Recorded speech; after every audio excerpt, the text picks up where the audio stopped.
뭔가 제 느낌에는 손흥민 선수 부상도 전 국민들께서 아시잖아요. 그러니까 예전보다 조금 그래도 하락하지 않았을까? 16강 가능성이. 정보가 좀 많을수록 우리에 대해서 약간 비관적이 된다는 거는 저는 사실인 것 같아요. 현실적이다. 네, 현실적으로. 네. 2002 4강 신화의 향수와 추억을 더 기억하시는 분들이 많다. 그럼 이쯤에서 우리나라 대표팀의 월드컵 성적에 대해 리얼미터가 여론조사한 결과 살펴보겠습니다. 뭔가 제 느낌에는 손흥민 선수 부상도 전 국민들께서 아시잖아요. 그러니까 예전보다 조금 그래도 하락하지 않았을까? 16강 가능성이. 제가 이거는 예상을 던진 겁니다, 그냥. 네, 어떻게 나올지는 이제 봐야 되겠죠. 그렇다면은 한준희 위원이 이렇게 예상한 대로 그 결과가 나왔는지 한번 살펴보겠습니다.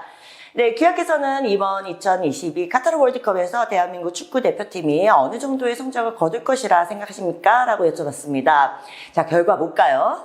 네, 16강 진출이 42.6%로 가장 높았습니다. 하지만 조별 예선 탈락이 24.8%로 또 여전히 좀 높게 나타나고 있습니다.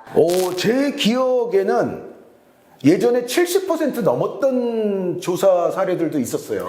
네, 위원님께서 방금 말씀하신 대로 지난 조사에서는 16강 진출이 68.7%로 0.2% 높기는 했지만 거의 비슷하고요. 조별 예선 탈락이 지난번에 21.6%였는데 이번에는 24.8%로 좀 높게 나타났습니다. 그렇군요. 그러니까 저게 이제 표 선생님하고 바로 지난번에 했던 조사인데 저거보다도 더 이전 조사가 한 번 있었어요, 리얼미터에서. 그런데 제 기억에는 그 당시에는 그 16강 진출이 70%가 넘은 적이 있거든요. 그게 아마 조 추첨한 직후였을 거예요. 그때는 굉장히 희망에 부풀어 있는 분들이 더 많았고, 그러다가 이제 9월이면은 저게 이제 6월 평가전, 9월 평가전 이런 걸 다 봤을 때잖아요. 그러면서 사실은 약간 떨어진 거예요. 그런데 지금은 말씀해 주신 대로 16강 진출 확률은 그렇게 떨어지지 않았지만 그 대신 탈락을 확신하시는 분들의 비율이 늘어났죠. 맞아요. 네, 그게 이제 잘 모름이 9.7% 9월달 기록이었는데 지금은 잘 모름이 6.7%가 되면서 어떻게 보면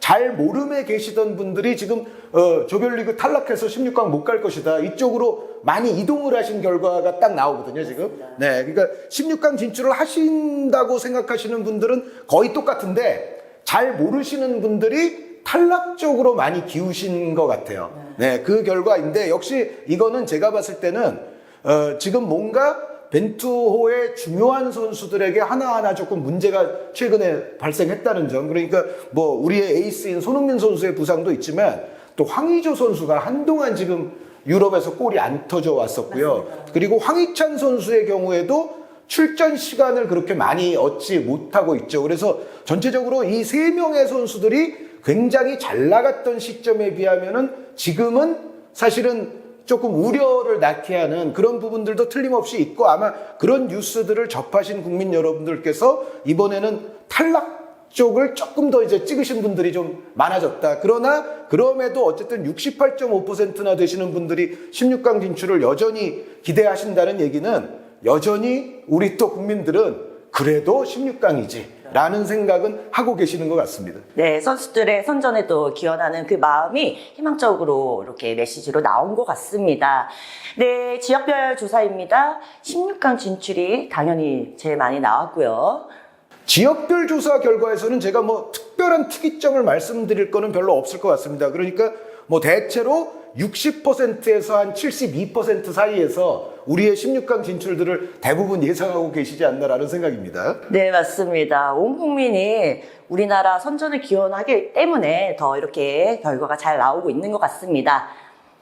네, 연령별입니다. 역시 16강 진출을 원하고 있고요. 네, 그런데 연령별에는 조금 특이점이 있네요. 네. 연령별은 점점 연령이 높은 분들로 갈수록 16강 진출 퍼센테이지가 높아져요. 맞습니다. 네. 그러니까 저 얘기는 뭐냐면 물론 저도 이제 뭐 50대 나이 많이 먹은 입장에서 그 연령 높은 분들을 제가 절대 뭐 격하하는 그런 표현은 아닙니다만 아무래도 전체적인 우리 대표팀에 관한 소식도 그렇고 또 우리와 상대할 팀들에 관한 정보도 그렇고 연령이 높으면 높을수록 아무래도 그 세밀한 정보에서는 조금 멀리 떨어질 확률이 높고 관심사가 평상시에 아니실 확률이 높거든요. 반면에 저 18세에서 29세에 해당되시는 이런 분들은 뭐 유럽 축구 뉴스 매일같이 찾아보시고 이런 분들이 아무래도 많잖아요. 그러니까 저거는 정보가 좀 많을수록 우리에 대해서 약간 비관적이 된다.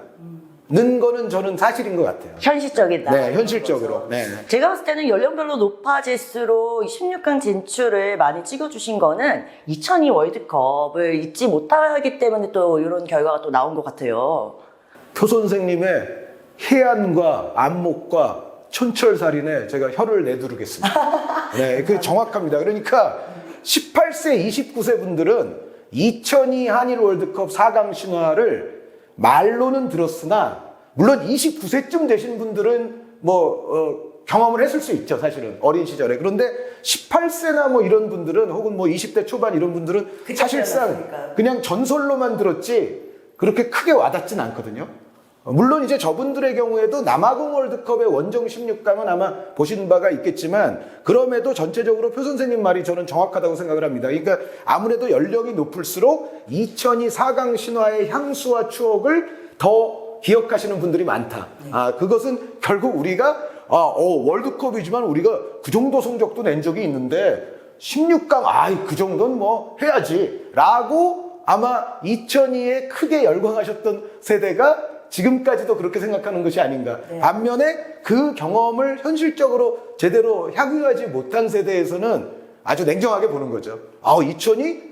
난 잘 몰라. 지금 있는 대로 보는 게 맞지 않아? 뭐 이런 식으로 아마 젊은 층들은 생각하는 것 같아요. 네, 맞습니다. 네, 성별입니다. 역시 16강 진출을 원하는 국민들이 더 많습니다. 이건 당연한 결과인 것 같아요. 네, 그런데 이것도 제가 아마 리얼미터 조사 나올 때마다 제가 이 얘기는 했던 것 같아요. 그러니까 이것도 어떤 성별 무슨 차등을 두거나 하는 그런 뜻이 절대 아니고요. 현실적으로 여성들이 아무래도 해외 축구에 관한 정보로부터는 역시 조금 멀리 떨어져 있을 가능성이 높죠. 그러다 보니까 남성이 조금 더 정보가 많은 상태에서 우리에게 조금 더 비관적이고 여성분들은 아까 이제 고연령층과 약간 유사하게도 우리 16강 가야지 라고 생각하는 그런 어떤 분위기가 조금 더 강하지 않나라는 결과를 저 조사에서 알 수 있을 것 같습니다. 네.